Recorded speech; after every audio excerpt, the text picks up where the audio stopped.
what is going on, everybody? How you doing today? It's Wednesday, hump day. Hump day. Hump day.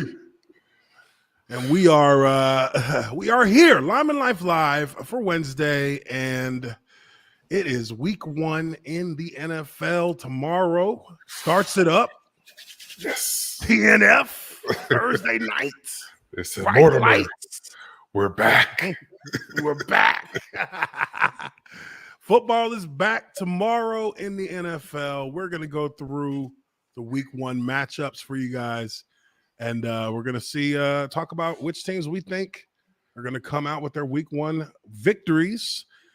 Week 1, I mean, shoot, man, thinking back as a player, that energy on that first game coming out the tunnel, whew, something else, like man.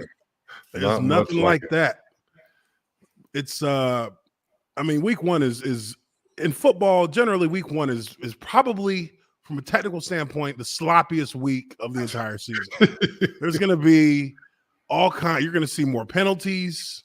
You're going to see, calls getting in late. You might even see a couple delay of games. Right. Because everything, this is a big machine you got to get going. Yeah.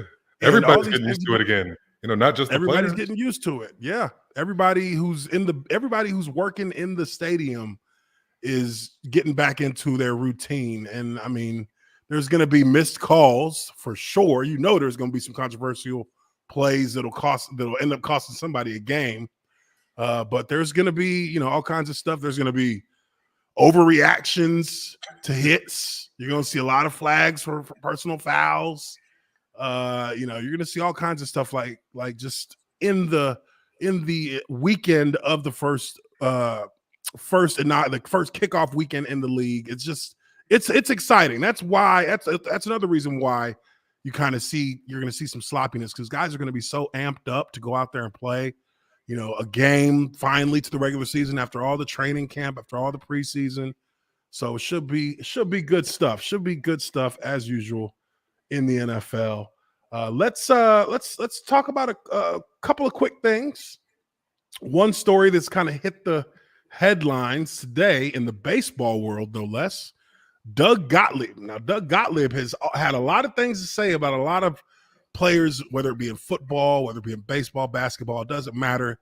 He is a lightning rod for controversial things that he says and does, and probably the biggest, most consequential thing that he has reported on in his time as a journalist has been the situation with Freddie Freeman. Now, for those of you who don't know, Freddie Freeman, in his first game back in Atlanta for the LA Dodgers, this guy is there's a report that comes out from Doug Gottlieb that says that that Freddie Freeman's agency didn't talk to him about a last-minute deal that the Braves made to retain him before he went to LA, and that caused a whole firestorm, a whole shitstorm of people bringing out their opinions and pointing fingers.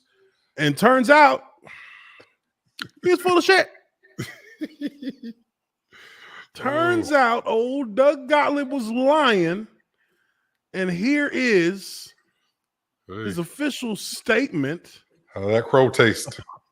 How that crow tastes. That, I mean, I guess you could call this an apology, but it just kind of this solidifies his reputation in the industry. I think that he's just not somebody that you can trust or listen to when he opens his mouth and talks about sports. I mean, he had the nerve. Kicks the can on down to the unnamed sources. Mm-hmm. That's the easiest thing in the world to do. Mm-hmm. So let's take a look at this real quick. It says here, statement from Doug Gottlieb.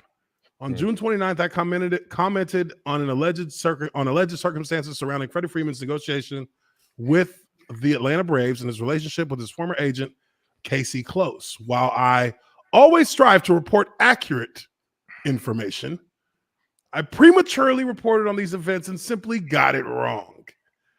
Upon further vetting of my sources, yep, they're under the bus. Just Throw it in reverse. throw it in reverse. Make sure they dead. Make sure, show me his body. Make sure he is done. Upon further vetting of my sources, a review of the lawsuit filed against me in this matter, and a direct conversation with Casey himself, I have learned the conduct I alleged did not occur, and that there is no credible basis for stating that it did. After you've already done all the damage. Yep. In fact, my ultimate investigation into this matter confirms that Casey Close did, in fact, communicate all offers to Freddie Freeman, and the sources I relied on were incorrect in no uncertain terms. I appreciate the damage that misinformation like this can cause, and I've been in touch with Casey Close to apologize directly. I also deleted my original tweet. Oh, I deleted the tweet. I mean, what a complete catastrophe for him. I mean, it's almost like for Freddie Freeman, it's got to be personal. I would think I would be personally pissed at Doug Gottlieb for just the flippant lies that he put out there. And now, of course, he's not going to take, full responsibility, as he should. He's going to, throw his sources, his vetted sources, under the bus. I mean, it's but it's so easy because they're anonymous. There's zero accountability anywhere. No accountability, no consequence. I mean, this motherfucker told me, Yeah. Well, who told you? Tell us. I understand, journalism, you got to protect sources or else they, tend to dry up. But I mean, this is such a chicken shit thing. You probably heard it from some dude in the bar. Like the buck stopped. Tell you what, I was there. I worked electrical at the Braves Stadium. I was there in the room. I synced it. I promise you. I was washed out the shitter. I was washed out the shitter when they were next door talking about the deal. They were in the next stall over. I heard it all. Trust me. Wait, so does this mean as that he's typing the tweet? Yeah. Does this mean that he knew about the Braves' final offer and just chose to go to the Dodgers now? This means that that Freddie Freeman heard all the offers that were made. Like he heard them all. There wasn't any offer that was withheld from him that he didn't know that might have changed his mind. That's what it boiled down to. Because, at the end of the day, he would have preferred in a perfect world to stay in Atlanta. And he thought that they gave him a deal that would have been good enough for him to stay in Atlanta with that tweet that Gottlieb put out. So that caused all kinds of, crap. I mean, that messes with the baseball team's chemistry as well. Like, what if his entire mental state about being in LA changed after that? Like, that could have had a serious effect on him and his performance. I mean, that could have done damage. Like, it could have. So I mean, maybe that's why he was so upset during the game or whatever. Because he was. He remember was they came back here and he was really pissed, like really upset the whole time. So maybe they told him, like, look, man, I saw the tweet. Hey man, saw that tweet. That was the final offer. There was no other offer. That was all we had. Yeah. And I mean, just once it gets out into the world, the damage is done. I mean, it's already been. He's already went through it. So this is all just because there's a civil suit in the matter. That is the only thing that I think brought this statement out, because it's not an apology. I mean, someone will categorize it as an apology, but this ain't no apology. This is him saying, hey, so I got it wrong because of my sources. I'll call the agent and apologize directly to him after I post this statement out there. Fam. Public allegations get public apologies. Mm-hmm. You damn right. You better get in front of a mic on your podcast. Don't DM me, motherfucker. Over here typing it where it's easy to have something typed up that you're not emotionally connected to something you typed up. Shoot, get in front of a camera. Put a mic in front of you. He got shows. He got podcasts. Shoot, get in front of your mic and apologize directly to him. So that's the thing. People don't want people don't want to humble themselves when it's necessary. Like sometimes you just got to bite the bullet. True. You messed up bad, and you messed up in the public like sphere. Like, come on, like you got to apologize the right way. This ain't the right way to apologize. Keep apologizing in public. He done apologized twice now. Chris Rock keep telling him to eat shit. Yeah. Which is his right. It's absolutely his right. Yeah, because he put hands on Chris Rock. So he ain't never got to talk to you again, cuz. He keeps on trying to get these long, drawn out apologies and do all this extra shit. Oh, he did that. Oh man, when Will Smith did that, what was it, like a 8-minute apology video? I was just like, it was kind of weird because it's like, yo, this is like the highest production apology I've ever seen. Like he's got cameras everywhere. He's turning his head, and so when this had happened, I lost my mind and I walked up on the stage. Look at camera two. You know what I mean? Like maybe that's the one you give him in person. And that's crazy because it's like, dude, you don't come out like, okay, so at least in Will Smith's case, I would say for what you did, you need to apologize personally before you come out and do it publicly. Like publicly, you need to contact him. But apparently Chris Rock is not taking his calls. Which, it sounds like he just wants nothing to do with the man. But before you start doing all this public shit, you might need to go get his blessing to apologize. For real, yes. Fucking you know what crazy. I mean? But this is there's still some bad blood, so I'm gonna just let it blow over. I just want to let you know that this is what I'm gonna do, just so I can get it out in the public. Yeah, like when you're ready for me, look into the camera. Like here's what I taped. You look at it. Mm-hmm. You have final edits on everything. When you're ready, I'll put it out. And not before. Yeah. Like you are completely in control. And then it's like, why do you wait forever to do it? That's the other thing. It's like, why is he waiting? Why did he wait forever? Now Gottlieb, see, I feel like Gottlieb knew he was wrong. I feel like he knew he was probably wrong on that. And even if he did hear about that, like maybe you talk to Freddie Freeman's agent first and get a comment on it before you go and put it out there as this exclusive scoop. I mean, that would have at least given you an opportunity to see if it was actually like legit. You could have gotten in touch with his agent or his agency and vetted it yourself. I mean, isn't that what they're supposed to do? Aren't they supposed to ask for an opinion, ask for a comment from the person that's alleged to have committed the act? I mean, they didn't even consider it. He just went ahead and put the story out there. That means he's a terrible journalist.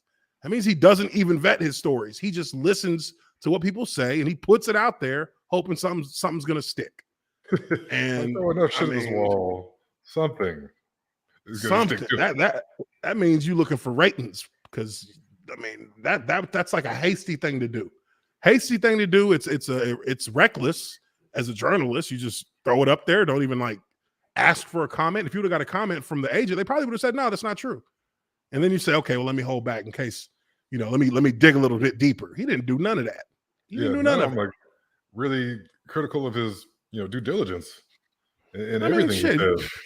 If you listen to the dude ever talk, I mean, I know at least for me, the couple of things that I've seen him talk about, I can't remember exactly what they were, but I was just like, yeah, this dude don't know what the hell he's talking about. He's just yapping. He's yapping to get some ears in here. That's it. But we'll see. We'll see how this plays out. Gottlieb lied, so Freddie Freeman cried, and that's how it played out. But let's move on here. Now it's time. We're going to go through this NFL schedule. Now this is the thing. It's going to be a abbreviated show tonight, just because we started late. So we're going to run through this schedule, and we'll probably have to forego the film for tonight into the next show on Monday, which will be us looking at film post week 1.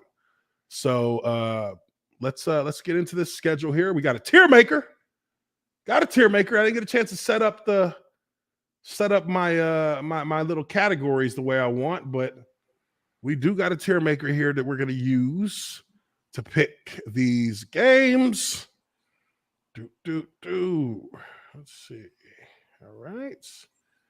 And we are I'm gonna go down this this schedule for week 1 here, and you guys know how we do it. Now, in this case, we're gonna say that the D is the worst and S is the best as far as like where we expect these teams to be for this week. And next week I'll have them properly filled in. I have to think of some funny catchphrases to use to put in there. So, and also don't forget fantasy football. I know I just checked on the fantasy football league page, and I'm ahead in my matchup by 4 points against the Reapers. So that's that. Let's go ahead and get into it here. Let's see. First game up, obviously tomorrow night, Thursday night football is back. It's going to be on Amazon Prime this year. They got the contract from the NFL. Boy, the NFL makes so much money. My goodness. This is should have been Aqib Talib calling it or announcing. Oh yeah. Oh, Aqib Talib. He's not on it anymore, is he? I think they replaced him immediately. I can't remember. Ooh, they didn't even say nothing either. They didn't even say nothing. But they had somebody sign up like a day or two later. Ooh, wait, man, that's a L. That's a big L. Big L for him. That's why you can't take folks with you. Can't be hanging. I mean, damn, it was his brother. It's like, man, you can't even take your brother with you nowhere. Right. But okay, so somebody says NBC gets the first game. NBC gets the first game. Do they? A Thursday? I thought Amazon had all the Thursdays. Yeah, they do. It says NBC. Yeah, okay. It says NBC. Well, but then what about the other Thursday the kickoff? Night? Yeah, maybe because it's kickoff week. All right, so first game up Thursday night, we got Buffalo at Los Angeles. Some people feel like Buffalo is the team this year that's going to win it all. The Rams looking to repeat. Honestly, I think it's going to be a great game. I think both teams are elite level teams in the league. Josh Allen, obviously, he's going to come out looking to get the first game under his belt. Unfinished business, I'm sure, is on his mind from the way they ended last year. And the Rams, guess we got to see if they're going to have that Super Bowl hangover, because it is a thing. It is a thing. Once you reach the top of the mountain, you'd be like, you know what? I'm going to kick a chair up real quick. I'm going to get a good look at this view, because we at the top of the mountain. We got our rings. Shoot, life is good, eating good, living good. And then they come out week 1 and get their ass stomped. You know what I mean? Now, honestly, I think that it'll be a good game, but it's Thursday nights are, the energy in Thursday night. I've played a lot of Thursday night games. The energy is pretty good. It feels kind of playoff-ish to start the game. But they're in LA. I think that, Matthew Stafford, they said he got something going on with his elbow, if I'm not mistaken. I think he has come out and said that he is ready to go with no limitations on the elbow. Okay, so he's going to be ready to fire. Yeah, his elbow might have something to say about that. So the Buffalo Bills got Von Miller now, right? And Von Miller was in LA last year. So this is kind of, a returning to the scene of the crime, because they did win the Super Bowl in LA, if I'm not mistaken, right? So, he's coming back. Von Miller has become like the most sought after football mercenary that there has been in a long time in the NFL. This cat has and everywhere he goes, he's instant impact. He was in Buffalo, Super Bowl. Then he went to I'm sorry, not Buffalo, Denver Broncos. Denver, sorry. He's with the Broncos, Super Bowl. Peyton Manning's last year. Then from there, he gets a couple more years there. Then he goes to LA, Super Bowl there. And now he's in Buffalo. He's good luck. He's monkey's foot right now. Shoot. He's monkey's foot right now. Shoot, that dude is a prized asset. But he's like that. He's like, you ever seen the movie No Country for Old Men. Oh yeah, great movie. He is what's the dude's name? Sugar. And He is the tool. Antoine. Antoine Sugar. He's the tool that you hire when you need the job done right. Oh man, but what do you think? Who you think pulls this one out? I know I got my thoughts, but Ooh. what do you think is going to happen in this one? I mean, it's really hard to call it when you really haven't seen none of the starters out there like that. You're just kind of calling, shooting in the dark. But most of these squads both these squads have most of their players from last year, so it should be the same nucleus of players, right? Fairly close as far as turnover. Obviously Von Miller. And I think, OBJ is gone as well. I really want to like Buffalo so much. Me too, man. Me too. I know Vegas likes them. It's so sexy, even though Buffalo's never really been sexy. Yeah. Their stadium even is garbage. It's like, yo, when the fuck did y'all build this? Oh, it just. You know what? Fuck that. To be the man, you got to beat the man. And the words are Ric Flair. We're gonna get a little bit of clip in there on your voice. Still there? Yeah. All right, hold on.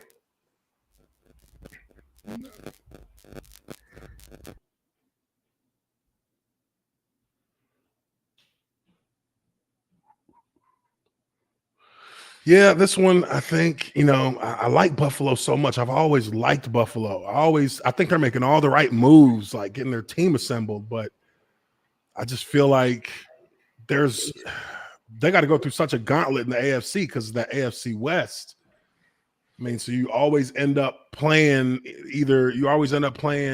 Kansas City or the Chargers, Los Angeles, or Oakland. They're stacked. The AFC is stacked. The AFC is going crazy this year.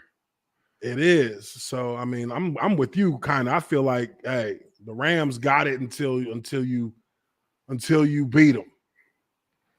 But Buffalo is in the same class, I think. I think they're in the same class. Oh yeah, that's for sure. I don't think anybody's getting blown out by any means. No, I don't see a blowout happening. I think, worst case scenario, it's a defensive matchup. Best case scenario, it's a shootout, but no team is going to dominate the other from start to finish. I know that. Oh, man, but I'm going with the Rams on this one. I'm going on the Rams, going with the Rams on this one, even though I do like Buffalo. If it was anybody else, I would go with Buffalo, but I got to go with the Rams on this one. They still got Aaron Donald, right? Yeah, they still got Aaron Donald. He ain't going. I don't think he's swinging helmets tomorrow. I hope not. Oh Lord. Now Sunday, first game up here, we got New Orleans at Atlanta. That's a divisional matchup there in the NFC South. Atlanta still recovering from that Super Bowl loss, I see. And New Orleans is this is their first year, life after Sean Payton. So but people what do we expect from them? People like them a lot. I know they're not, the betting favorite by any means, for the whole thing. But for this game, I'm sure they'll be. Where is this one being played?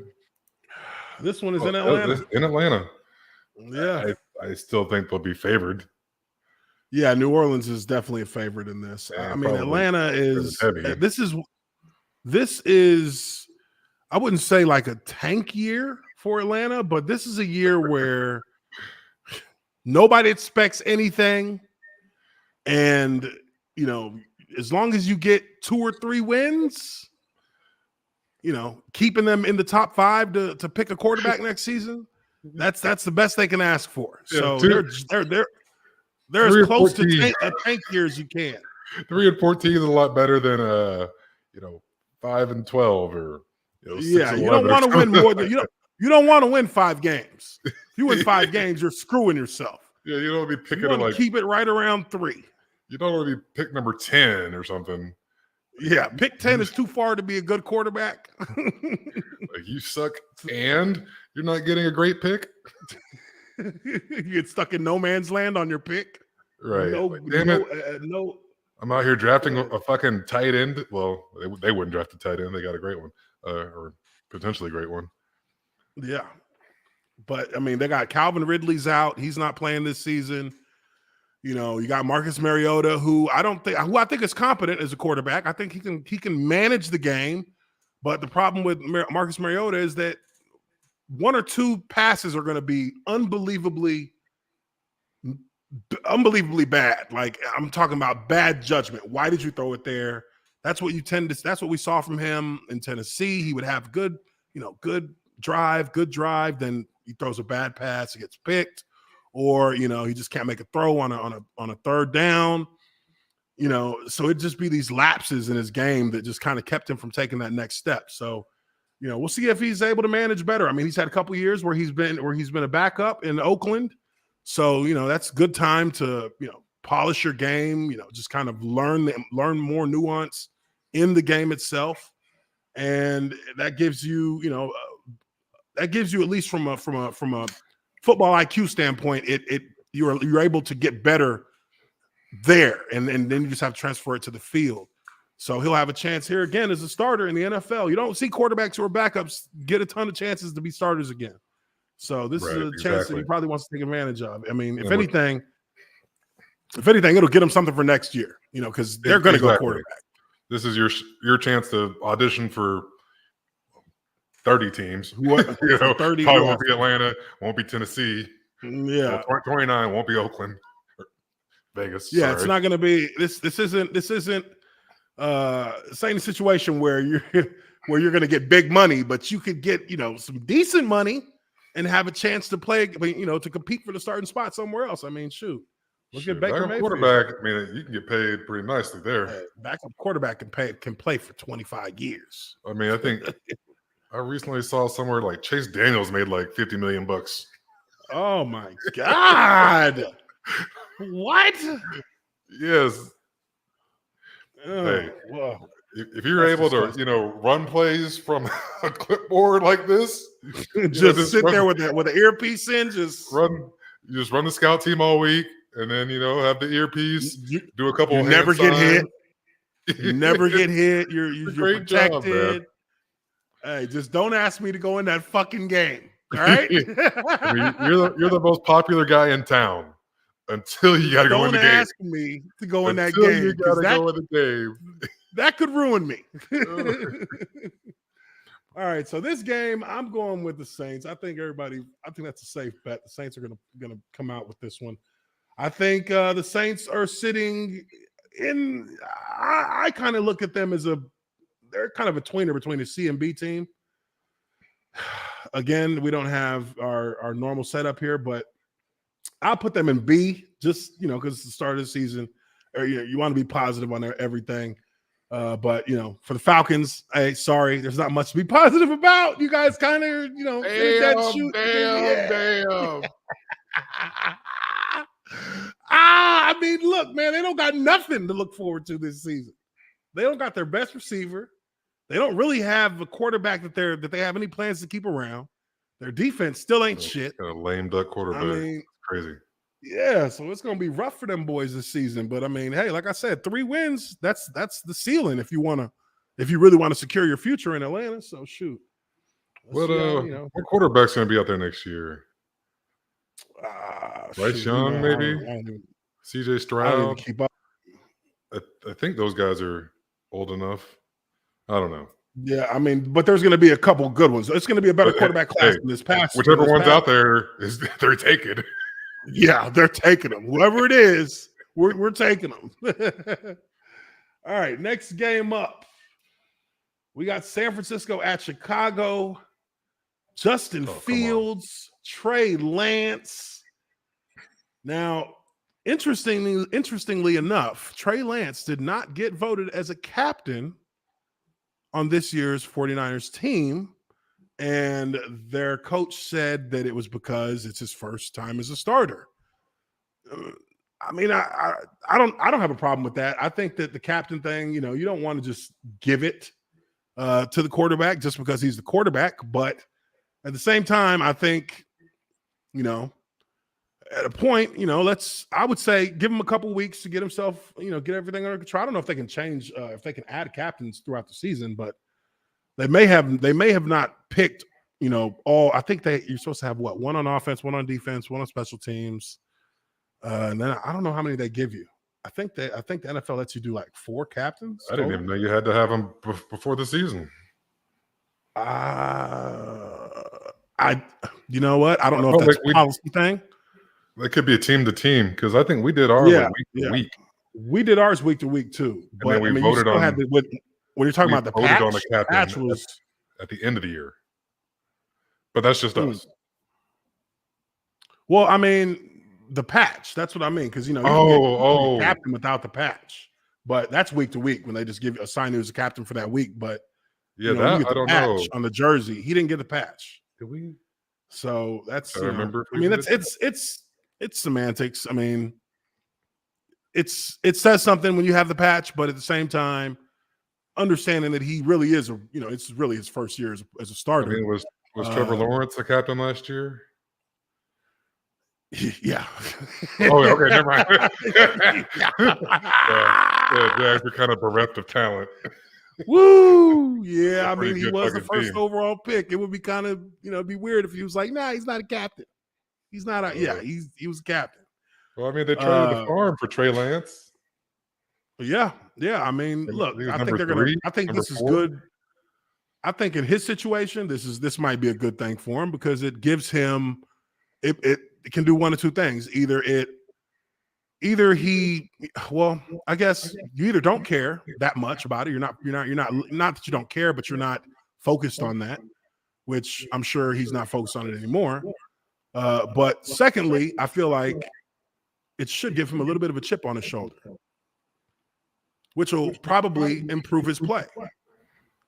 Because he'll be looking to be as sharp as he can. He'll be looking to come out and play at full, play the game fast and make the right decision. He'll be doing things to try and prove that, it's his team. Because that's what he's, that's essentially what his mission is, setting the tempo for this season is to be the leader, is to show that he can handle taking the huddle. So I think that, at the end of the day, you can make it a good thing for him. But yeah, as far as the game goes, it will be important.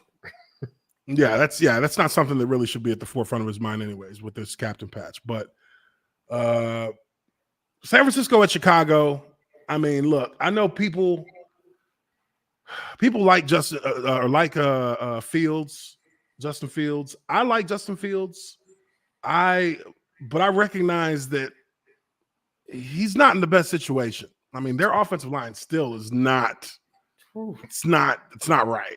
They're still not right on the O-line. We have yet to see how their game plan is going to utilize him and his skills. But I don't have a great feeling about Chicago with Justin Fields right now.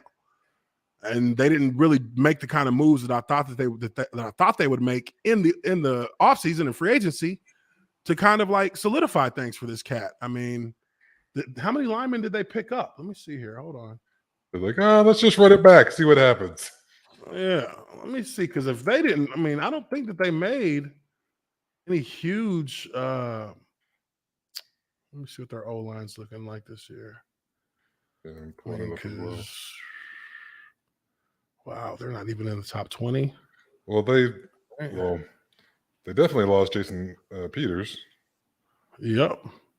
But I mean, he's older than bro. They have Sporting News has their O line ranked as the 32nd ranked O line in the league.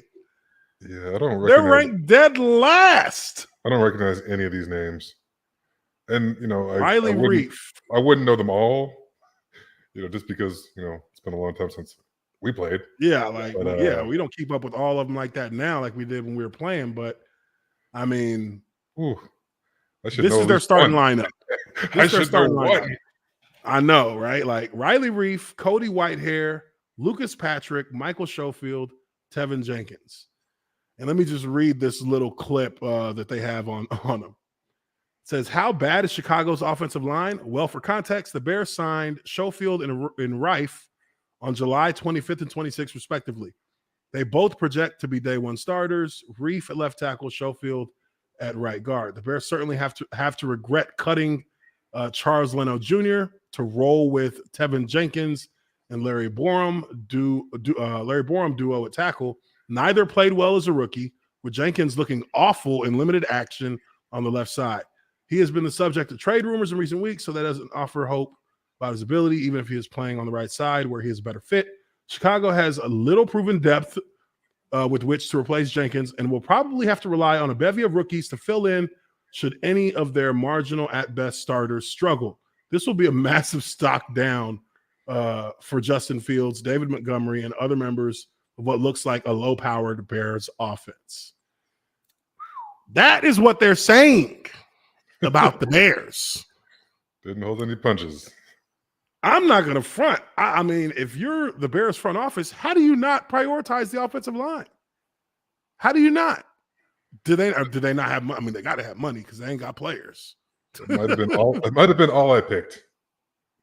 I mean, that would have been it. I would have picked three or four offensive linemen in the draft, and then I would have tried to sign another 2 or 3 in free agency that were bigger names. Well, they did pick up Leatherwood. I mean, the guy was a first-round pick 2 years ago. Don't mean he's good. Yeah, he only played 1 year. Like, there's got to be something in the tank. I mean, don't mean he's good. So they think, anyways. You generally don't get cut 2 years into a first-round contract. A first-round contract? Hell no. So yeah, they got Leatherwood, but unless he slept with Mark Davis's wife or something. pull the Zach Wilson. You know what I mean? I just don't understand the logic there and not like making a priority of your offensive line. Like that's, and knowing that really is the death nail for the offense. Their offensive line has been terrible now, going on like 3 or 4 years. Like terrible. Like somebody tell this motherfucker to draft O-lineman. I mean, that's crazy. So even with that, I mean, look, the Niners, they're not, I mean, they have a solid roster as usual, but they're not necessarily like, they're not head and shoulders above any team, I think, in the NFL as far as their talent goes, because they lost a couple guys on the O-line as well. Tomlinson's gone on the O-line. Now obviously you got Trent Williams. I mean, best offensive lineman in the NFL. 99 overall on Madden. But still only one man. He's only one man, and the rest of their O-line is unproven, I believe, on the side of that. But I mean, Alex Mack is gone. Yep, I see somebody said that in the chat. Appreciate that. It's just, it's not. This is going to be a game San Fran's going to win because they have more pieces that are ready to play than the Bears do. The Bears are fielding a patchwork offensive line. Look, when they made that Justin Fields draft pick, I was like, yo, that is going to change the Bears. But I also assumed that you would build around him. Yeah. Give him a little something to work with. Come on. And the first thing you do when you build around the quarterback is you get him an offensive line that can keep him upright. I mean, that just goes without saying. Yeah. And they didn't do none of that. I have not seen a quarterback that can throw it too accurately from his backside. For real. I've never, I mean, look, this dude was getting hammered last season. I mean, how many times he probably had bruised kidneys last year during the season from the hits he was taking. I mean, this is just, I mean, that's negligence on the part of the Bears. So, I mean, look, you sit y'all ass over here with Atlanta because y'all ain't going to win this game. And I'm going to give it to them Niners because obviously the Niners are just much better prepared for that. I'm going to put Niners in here at B.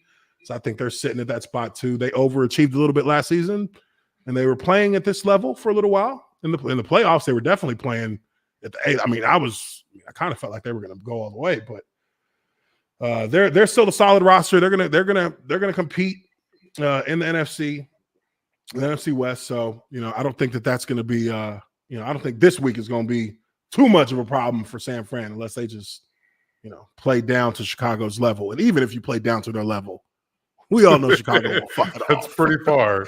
Doink, doink. All right, next game up. We got Pittsburgh at Cincinnati. New look Steelers. Steelers are coming into this game. First game in how many years without Ben Roethlisberger as the starting quarterback? It's the first time that this is the first game post Ben Roethlisberger era. Obviously he had a ton of years. I think what was he like 19, 20? It was a long time, whatever it was. It was probably a long time. 18 years, something like that. Yeah. And it's the new era in Pittsburgh, the Mitch Trubisky era. Chicago fans will know and will be familiar with that name. I don't know what to think about Pittsburgh. I feel like Pittsburgh always finds a way to just be competitive, even if they don't have, even if it looks like they shouldn't be, they still find a way to be. But I fear that this year we might see the first losing season in the Mike Tomlin era. Why the fuck did I say Mike Tomlin? It could be. I'm not predicting it, but I'm saying it's more possible this year that the Steelers will have a losing record than any year in a long time. Yeah. I mean, but if anybody could get salvage some kind of winning record. I mean, Mike Tomlin is the coach to get it done. If he can save it. Now you got to get 9 wins instead of 8. Yeah. Now you got to get 9. Now you got to get 9. I can't imagine that. I don't. Yeah, it's gonna be. I mean, they're playing, and their division is still a tough division. You got Cleveland, you got Cincinnati, you got Baltimore. I mean, come on, man, it's gonna be a gauntlet. It's gonna be a gauntlet. Pickett might. He might. I feel before week 6 he'll probably be the starting quarterback. I mean, we all know who Mitch Trubisky is. And we know who he's not. He might be the starter now, but I think that's on purpose. I think Pittsburgh is making him the starter because this is a franchise that aside from, all things considered, this is a franchise that historically knows what they're doing in maintaining their team. They do things that work. They do things for reasons. And I think Mr. Trubisky is the quarterback because they want to give Pickett more time to bake in the oven. They want him to see some things, and they're going to start, sliding him in there because Trubisky is going to get to the point where Trubisky starts doing that bullshit, throwing the ball to everybody else except his team, running out of bounds a yard away from the first down marker instead of diving for it. Like it's going to be time up for him soon enough because I don't believe he's a starting quarterback in the NFL. I don't believe that. But I think on the other side of this, you got Cincinnati. Cincinnati's got a completely retooled offensive line. They've got a top-tier running game. They got top-tier quarterback, top-tier receiver, good defense. They're going to beat Pittsburgh. This is not going to be that kind of game. I don't even know that it's going to be that competitive. I think this might open up in the third, in the middle of the third or beginning of the fourth quarter. Because again, when pressure is applied to individuals like Mitch Trubisky, them pipes bust. He don't make no diamonds. I tell you that right now. He don't make no diamonds. So I will be going with the Bengals. I'm sure you probably feeling that same way too, right? That was pretty safe to call. And of course, Bengals, hey, they went to the Super Bowl. They get that respect to start the season. Steelers, I'm not going to do y'all dirty. I don't think y'all going to be that bad. but y'all are sitting at an average team right now. That's just the reality of it. Just because the organization knows what they're doing, you get the benefit of the doubt. They're going to make the organization, the franchise, knowing how to manage situations like this is going to make them. They're going to be a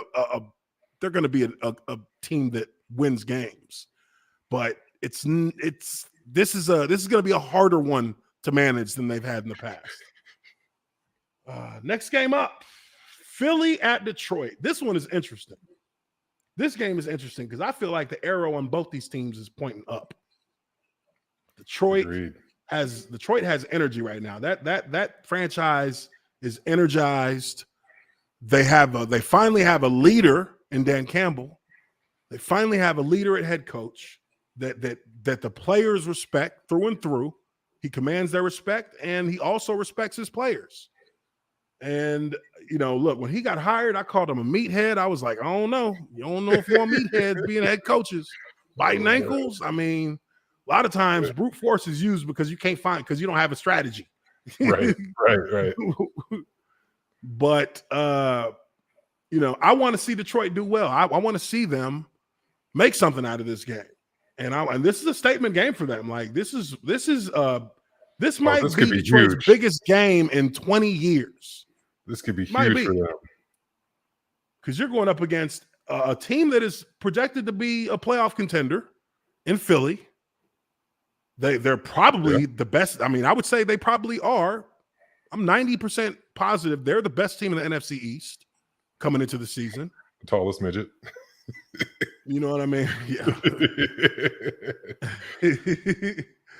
And this and a lot of people, and I won't even say a lot of people. I know that Philly will be favored likely in this game, not by as much as you think, but Detroit has an opportunity here to really send a message.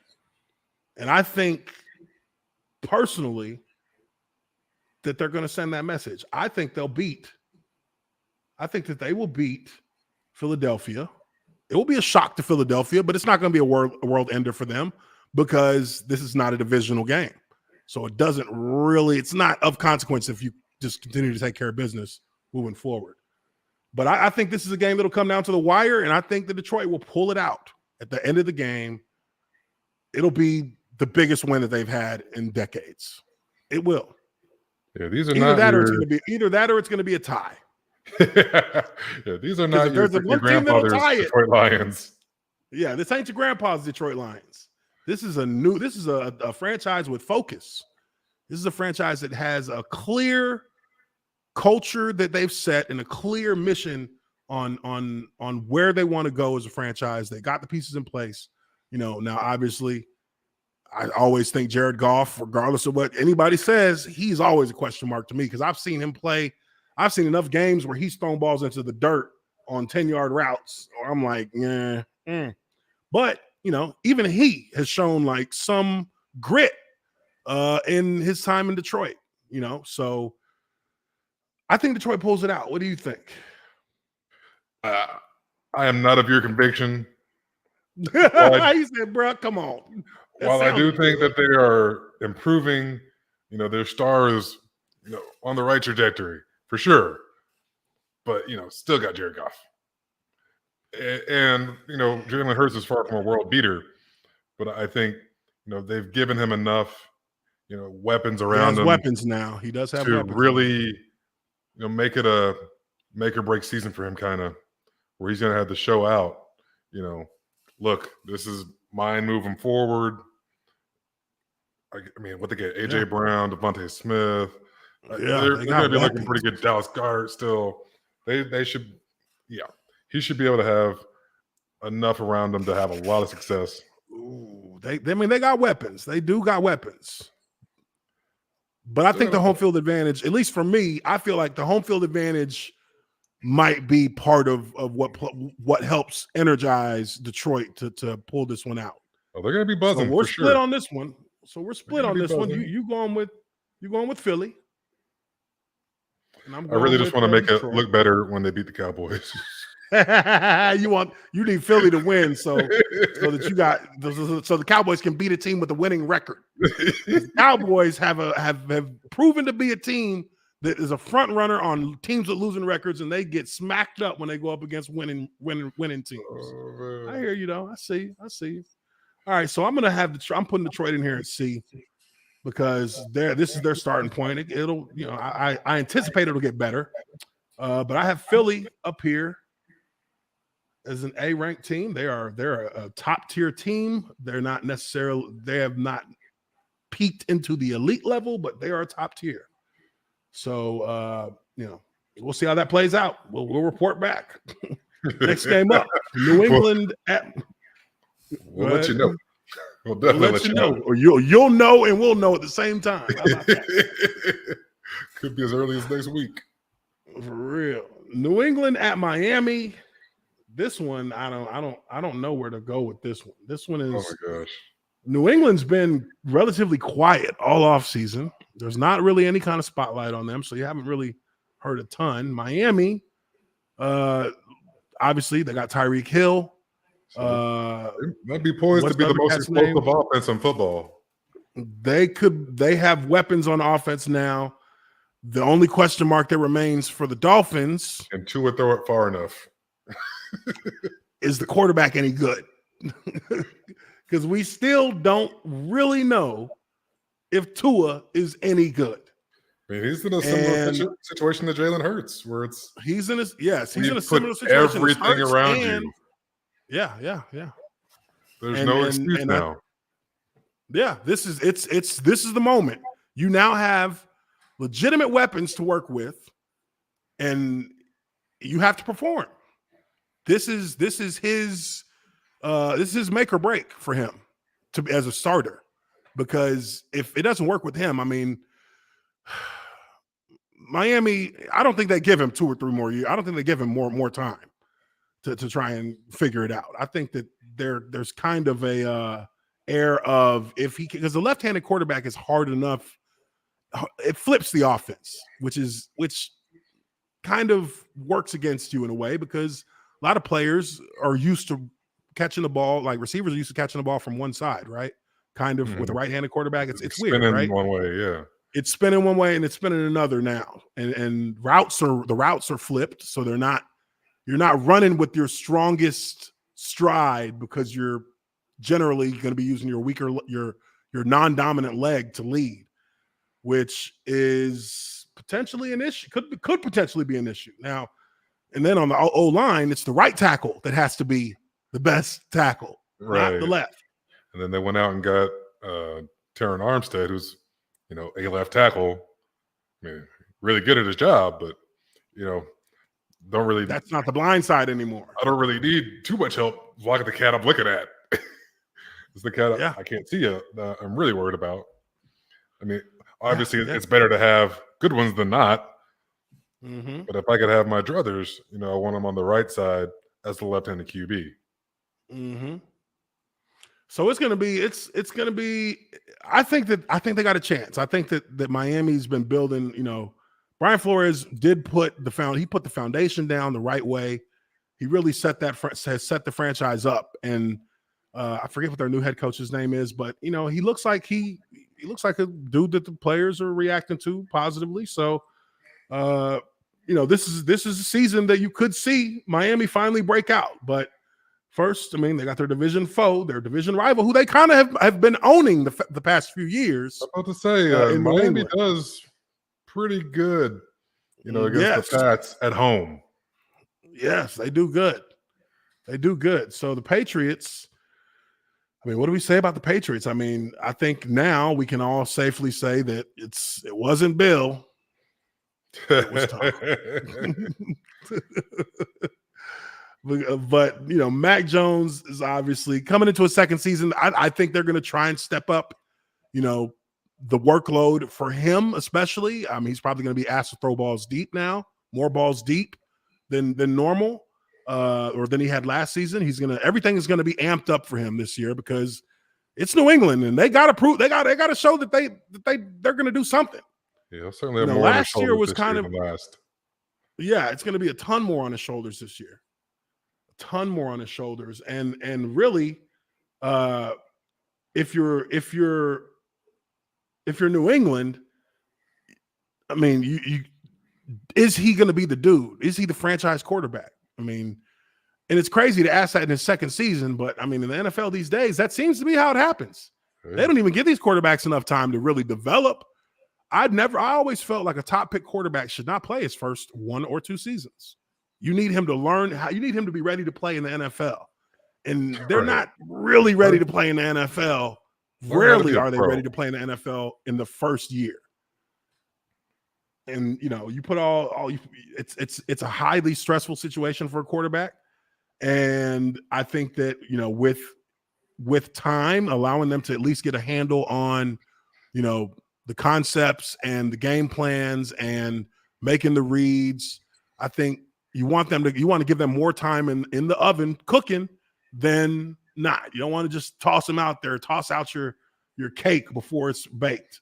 But the NFL tends to do that, and they expect that the quarterback's just going to go out there and just make shit happen, which is usually not the case. But this game, I think Miami wins it. I think Miami might blow them out. New England, I can't really tell you. I can't tell you what they got on offense. To be honest, I can't tell you. No, I mean Mac Jones. I know they got a decent running game, but they got Damian Harris and Ramondre Stevenson. I think. I don't know the receivers. Yeah, I don't know who their receivers are. Now, for the tier maker, I think Miami's a team that as much as they've added, which would, man for man make them a B-level team to me, I think because of their actual performance as a franchise, they kind of got to start at C. Because I expect them to beat New England, but there's still questions about this franchise, about this team that have not been answered. And New England is solidly in the C range right now in my book. They made it to the playoffs last year, but then they got their ass blown out. So, no, I think any team could have got blown out like they got blown. Especially the Dolphins. I think the Dolphins could ascend very rapidly. Oh yeah. The Dolphins can boom quick. That's what I'm saying. This first week, it's just, you're kind of like picking up from where they left off last season and kind of trying to judge there, but really, like by week 3, we'll have a clear look at where these teams are going. So, I just feel like that's how it's going to play out this week for them, though, because Miami just seems to just know how to get them. Next game up, Baltimore and New York. The Jets. Woo-woo. The Jets. They lost. They lost a big piece on the O-line with Becton. Becton. Yeah. Yeah, they lost him. Year, I believe, right? He's done for the year. I think he had an Achilles or a knee or an Achilles or something like that. Some kind of knee, but yeah. The Jet. Also, then what about the quarterback, the motherfucker? 4 weeks at least. So Joe Flacco is going to be playing the first month. Starting off this week. Flacco, hey, sorry. That's where you boys are starting at. Because, look, man, ain't no way y'all finna beat up on these cats. Ain't no way. Y'all going to be a highlight reel this weekend. Just, oh, Lord. You can't even say keep it close because I don't think that's going to happen. Right. I think Lamar said he's given the Friday deadline to get a contract done. And then he said he ain't playing? No. He said he's not going to negotiate any during the season. Oh, okay. Okay, we'll see. Hey, that's fine. Focus on the football. Let the money take care of itself by winning. Right. Yeah. So look, not much to talk about with this one because this is one team is already not great, but they're trying to build, and then they had huge setbacks, so they're probably going to be trash again. Not as trash as they were last year, but still trash until they get some people back in line. Let's see here. Next game up. Duval. Jacksonville at Washington. Man. So this is actually gonna. I think this will be a good game. I think this is gonna be a close game.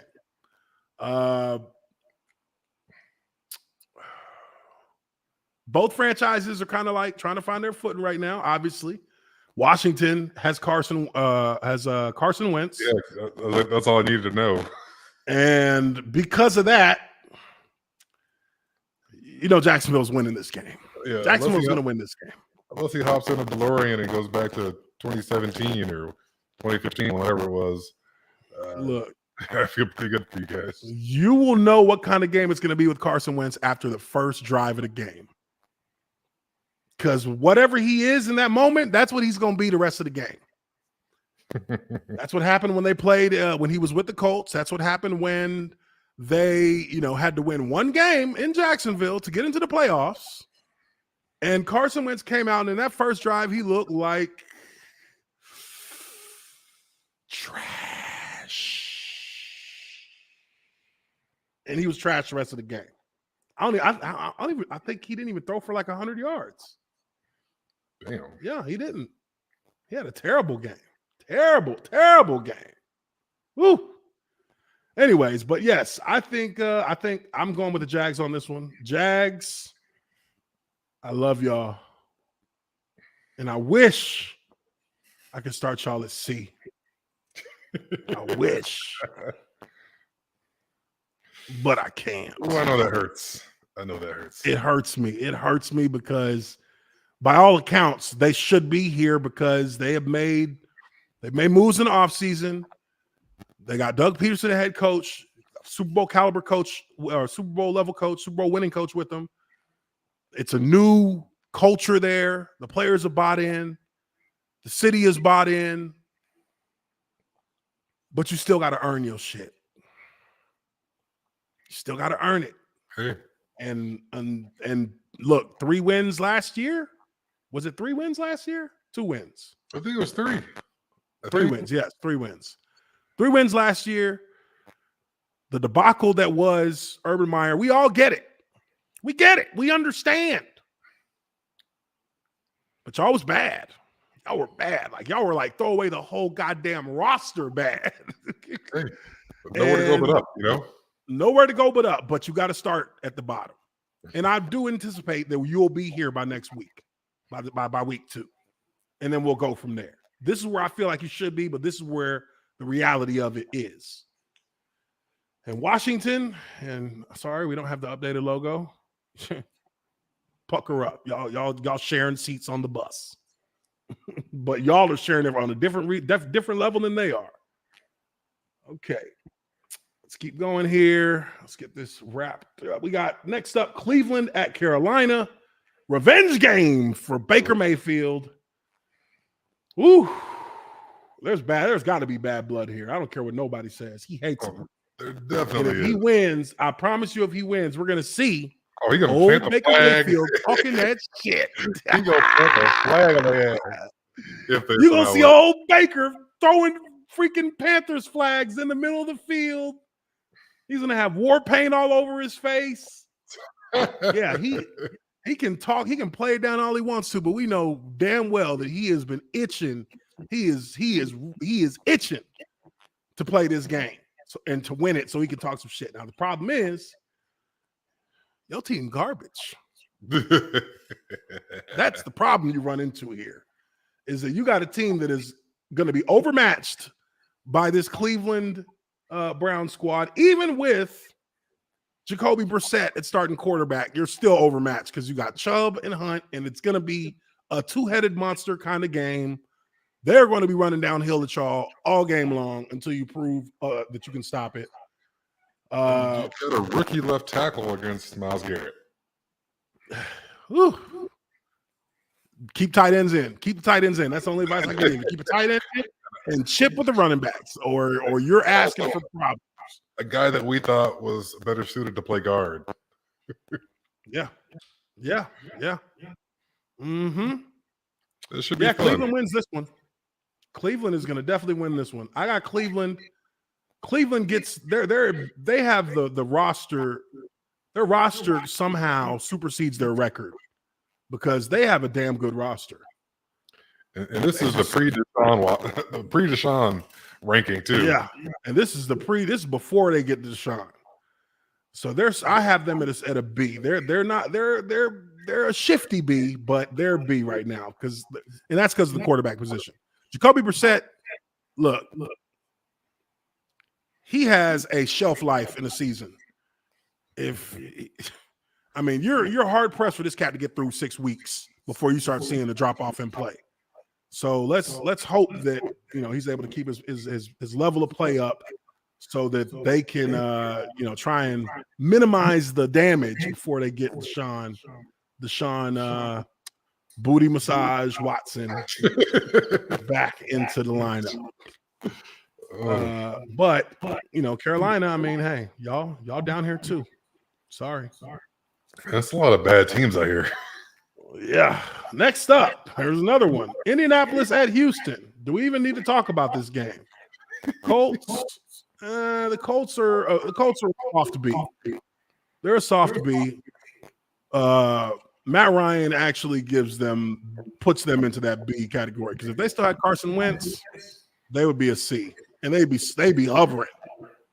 They'd be hovering if they still had Carson Wentz as trash. But they're going against the Texans, and look, we know put them any lower. Can we? If we could, we would actually put them under the D. But they got to go somewhere on the chart. But look, we know what it is there. That franchise is in tatters. Lovie Smith is a stopgap head coach who is, if you saw what he did at Illinois, you would have no hope in Houston. None. Because when he was in Illinois, they were terrible. They were bad. All right, let's keep moving here. New York at Tennessee. This is another game where you got a team that's just floundering in the wind like a fart, going up against a team that's actually built with a pretty solid roster. They have an identity. Tennessee, as we try to speed this up here, Tennessee is sitting at a B because they won their division. Mm-hmm. There's still questions at the quarterback spot for them. There's still questions at the running back spot. Derrick Henry, I'm interested to see, does this foot injury linger into this season, or any effects from it, or is he fully recovered? It's one thing to be fully recovered on paper, and another thing to be fully recovered in your own body. Like, you don't worry about it anymore. Plenty cats get cleared only to be right back on the damn sideline. Yeah. But New York, obviously, a lot of holdovers from a different era or different regime with Saquon and Daniel Jones. I thought last year was make or break for Daniel Jones. Apparently, the Giants thought not. I thought that was a mistake. But, when you're a trash team, you make trash decisions. And that's what they did there. So, I think this game, Tennessee wins it. Tennessee probably blows them out. Yeah, they should win this. And in New York, they start asking when the hell they're going to get a new head coach again. All right, next up. And, hey, are you good or do you got to ride? I'm good. Okay, cool.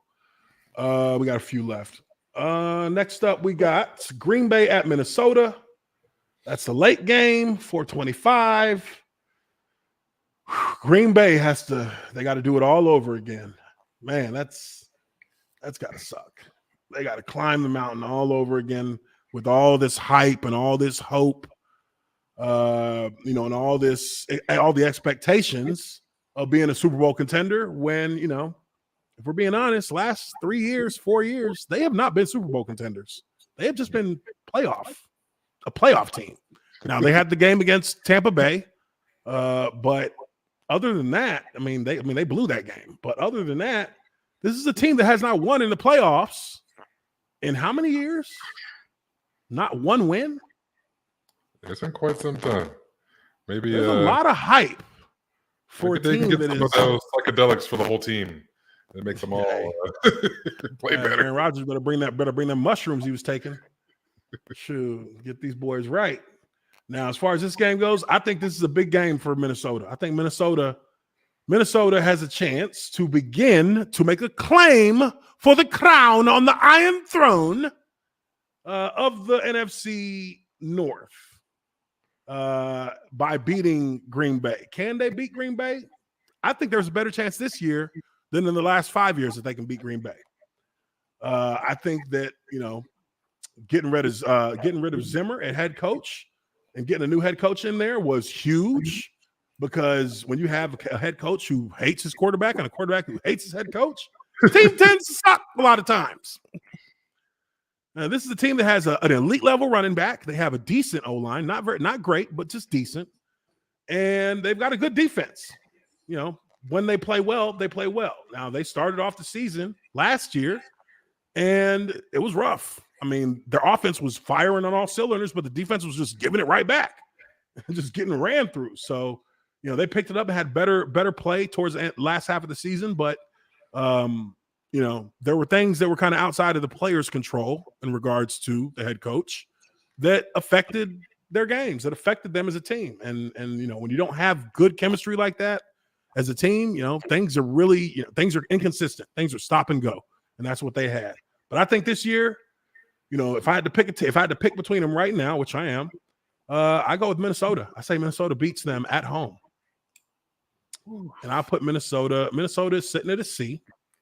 In Green Bay, I will have Green Bay sitting. I'll put Green Bay in the A category because they had 13, 14 wins last season. Yeah, I mean, regular season champs all the time. Regular season champs. So I'll give them their respect on that. Regular season champs. But yeah, I also think they're susceptible here.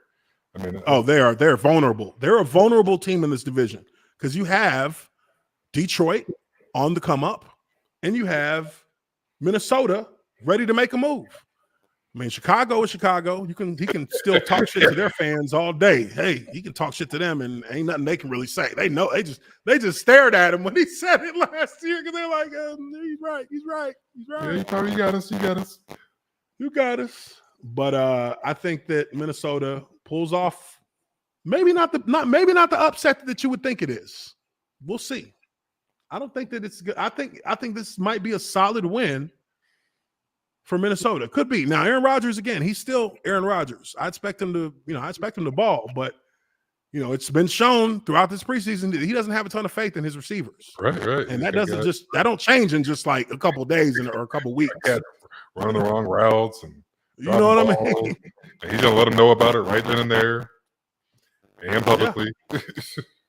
Yeah. I mean, and that's, if you see anything, if you see Aaron Rodgers falter in this game, there's a good chance it's probably because he threw a ball where his receiver was supposed to be and the receiver was somewhere else. That could be. Or they just drop it because that's something that they were doing a lot of as well. But let's keep going here. Kansas City at Arizona. I don't like the vibes coming out of Arizona. I don't think that this is a franchise that truly knows or believes that they're a winner, that they're a winner, they're a winning franchise. I don't think they truly believe it because they have, look at what they had to do with Kyler Murray. Look at his whole contract situation, that debacle, where they actually got a professional franchise to walk back a stipulation in the contract because of public shaming, public embarrassment that the quarterback was having to go through. Because they basically were saying, you don't study this game like you should, and it's costing us. Now, because one, their head coach is kind of, he's a little bit flaccid himself, but but the quarterback has shown a habit of not actually being prepared to play these games. And, the playoffs look no further than the playoff game. Do you think he was prepared to play that game? You think he watched enough film that week to play it? He said he don't watch film. I play Madden. It's the same thing. I play Madden. It's the same thing. You're an idiot. You're an idiot. My God. But they do have a tendency of coming out the gate hot and then faltering down the last half of the season or so. They do, which I put them as a B team, but and really, I mean, they're hovering. They're really like 3/4 into C because of that playoff game did some damage to the image that franchise holds against other teams. Other teams look at that and say, man, we can take them. We can beat them. Yeah. They're right for the picking. They're ripe for the picking. And look who's coming into town. Oh, Patrick Mahomes. Man, stop. Kansas City wins. Kansas City might blow their ass out. Let's be real. I know that they don't have Tyreek Hill. They got Juju Schuster in there. But come on, they still have Travis Kelce.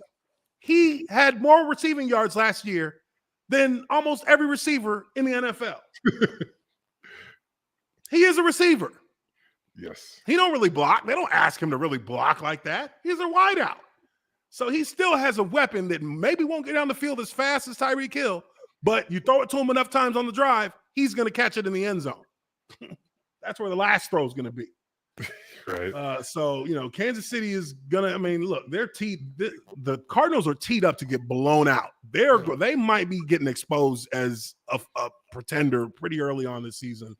I don't know what their schedule looks like, but I know they lost Tyreek, but they still got plenty of speed. They still got speed, yeah. They replaced them with fastest guys.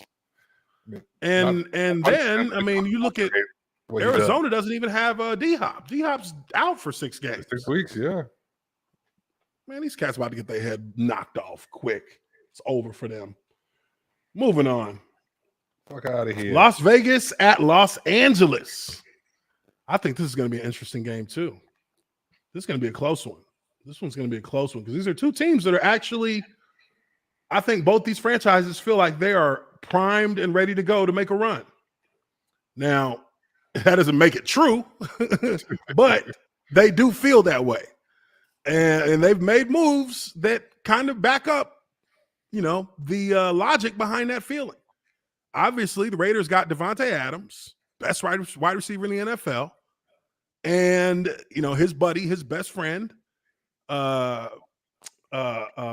Carr. Derek Carr, right? Derek Carr. Why the fuck do I want to say Matt Carr? Derek Carr, the walking meme himself, the walking I'm about that life meme.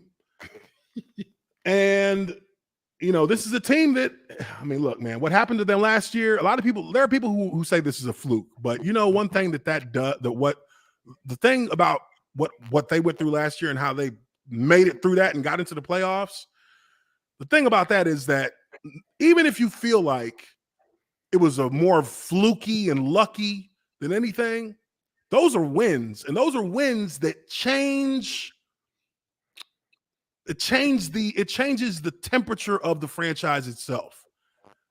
They went out and spent money this year to get players and to get a coach. They feel like they are in a position to compete in the hardest division in football to win it. And I think they're just to feel that way. And that's because they've been through enough adversity. So now you may actually start to see a shift in the way that the Raiders have historically performed when under circumstances that are stressful and pressure filled. You will now begin to see this franchise react in a confident way. A lot of fans probably are holding their breaths in close games with the Raiders because they feel like, oh, they're going to fuck it up. They're going to fuck it up. The Raiders don't think that anymore. They don't feel that anymore. Their fans are going to stop feeling that pretty soon. If they come out and win this game, they won't be surprised if they won it. They'll feel like we won it because we knew we're good. We knew we would win it. We prepared to win it. This is a confident franchise, very confident, and they deserve to be confident. Yeah, they should be with the pieces on that offense. So is the Chargers, though. The Chargers are a confident franchise as well. Yeah, this is better matchups in week 1. This is a good matchup. Both offenses are high-powered.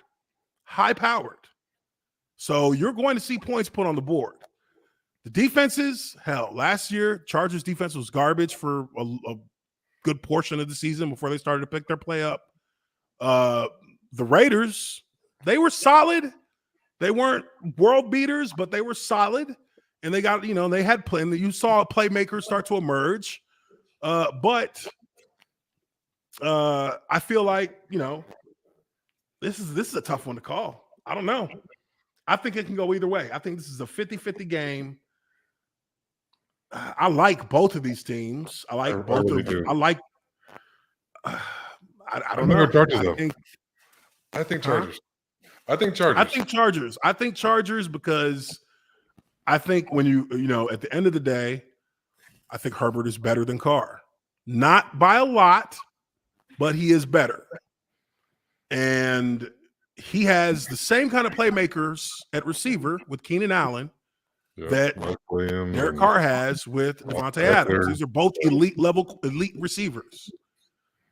Yeah, I'm excited. I think both of these teams are B-level teams too.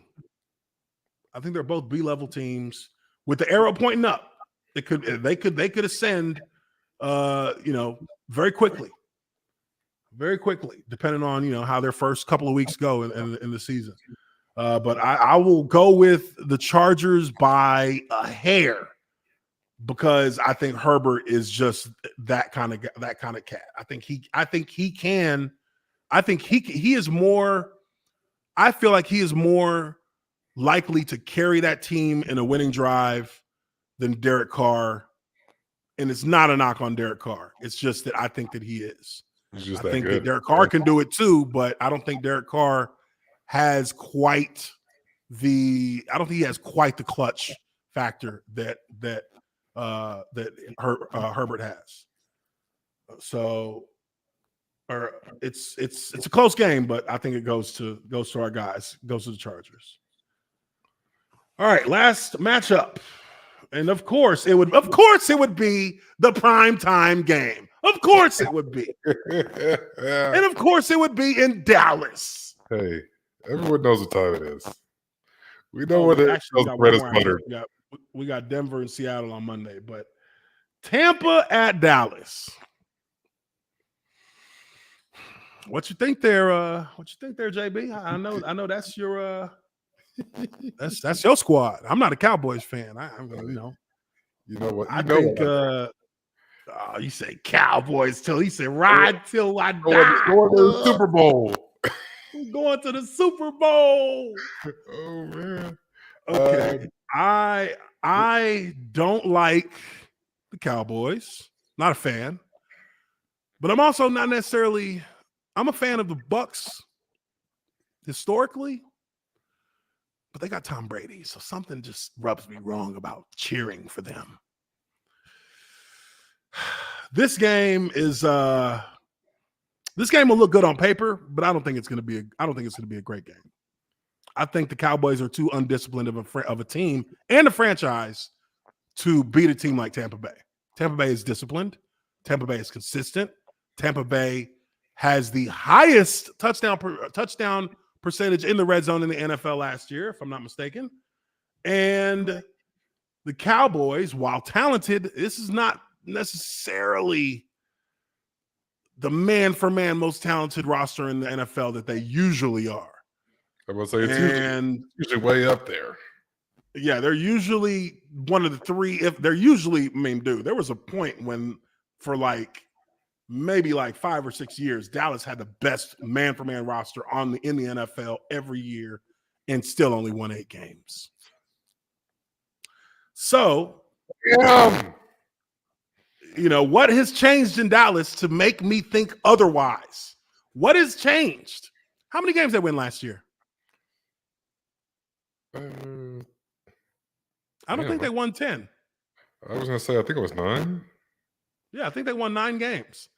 So they did 1 game, and that's because you had an extra week.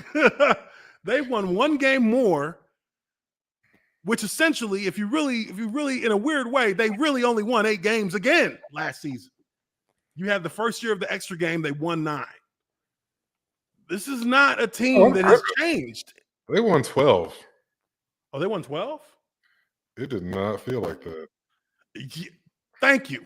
My point has been made. They didn't feel like they won 12. It felt like they just barely got in the playoffs. And then they got in the playoffs and they got handled by a team that didn't have, quarterback for quarterback. Cowboys should have had the better quarterback.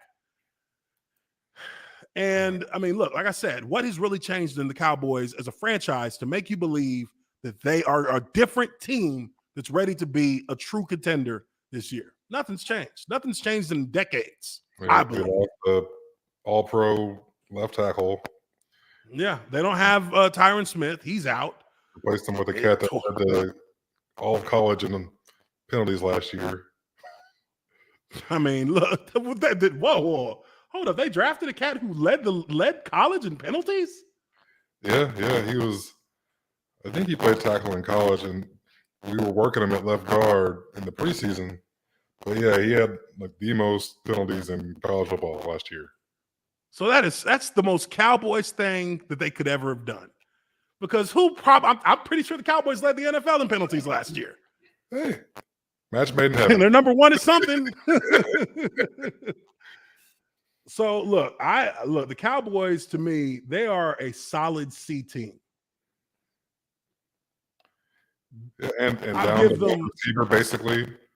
I mean, come on. The receiving core is decimated from last year. It's not the same. Like they lost players. CD Webb, is he playing?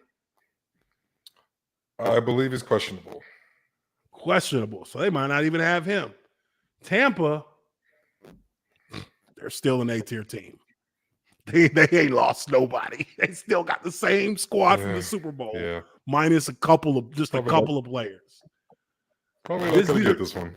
Yeah, the Cowboys ain't. I mean, look, it don't matter how many people are in Jerry World this weekend. Them boys is not beating Tampa Bay, and we all in our hearts know that. God love them. Yeah, this ain't the week. This ain't the week. Now, final matchup: Denver at Seattle. Man, look at all these coincidental setups for these former players of one team to play against each other the very first week of the season. You'd almost think it was on purpose. So, Denver at Seattle. What is this Denver team going to look like with Russell Wilson at QB? I'm interested to see. I really don't have a beat on it because I haven't seen them. I haven't seen any Denver preseason games or anything. I have no idea. But Seattle is probably one of the worst. Is going to probably be one of the worst teams in the league this year. I mean, come on, bro. What's his name? Who's old boy that's starting the quarterback? Smith. And if it don't go well for him, they're bringing in Drew Lock. Drew Lock. Oh, man, you got two garbage ass quarterbacks. That should tell you everything you need. Two garbage ass quarterbacks. Everything you need to know. That's everything you need to know. They don't have no O-line. They don't have no quarterbacks. They ain't got no receivers except for DK Metcalf, and he is a streaky catcher. I like Lockett. Yeah, Lockett's solid. Yeah, Lockett. Yeah, I forgot. They do have Lockett. Yeah. Lockett's solid. But still, if you can't get it to him, what's the matter? I mean, but it's not even about the receivers, honestly. It's the fact that the quarterback, they had a quarterback who couldn't. You know what Geno Smith's best years were? New York Jets. Those were his best years. Now, go back and look at his record with the New York Jets. He ain't that. It's going to be, look, Denver has some weapons. They've got a serviceable defense. But damn, I don't know how Seattle's going to be able to just, again, I don't know really anything about Denver right now until I see Russell Wilson play. But I know what Seattle's dealing with. I know they can't be worse than that. and it don't get much worse than what they're doing. It's going to be the Denver Broncos, in my opinion. With the good showing, I think they can also rapidly ascend. Yeah, I think Denver could see a quick rise. Now, hey, people talk about the impact that Russell Wilson had on the Seahawks. And I've heard talking heads say that he didn't have the kind of impact that he obviously did. kind of downplay his impact on the Seahawks? Do they not? I mean, and I look at it like he carried the fucking franchise for like 4 years straight. And this is after the Super Bowl win. Yeah. He carried the franchise. He carried you to the playoffs 2 years ago. You should never been in it. Amen. You should never been in it. He carried you by himself. He literally carried you with no offensive line. He only had Dwayne Brown at left tackle. That was it. Everybody else getting ran by. Russ was cooking. He was cooking all season long with little crumbs to work with. He was getting sacked like 50 times a year. Yeah. Dude, I mean, he has to extend the play every play. This guy carried that franchise. And you think that you're going to have success with Geno Smith and Drew Lock in that division? You crazy.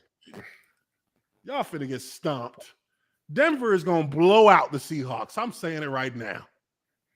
I'm saying it right now. And the moment they blow them out, they're going to move up to a B team real quick, because I'm sure if they blow out the Seahawks, Russell Wilson's going to have 3 touchdown passes. And that's going to be enough for me. I'm like, hey, them boys contenders now, cuz. Shoot. All right, so that is our week 1. That's our look at week 1. Those are our picks. That's our preview. That's it for us here on Lineman Life Live. We do appreciate you guys for being in here. Make sure you hit that like button if you haven't already done so. Subscribe to the channel. Hit the bell notification so you get notified whenever we do go live.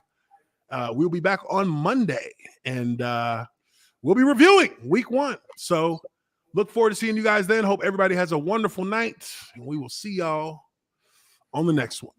Peace.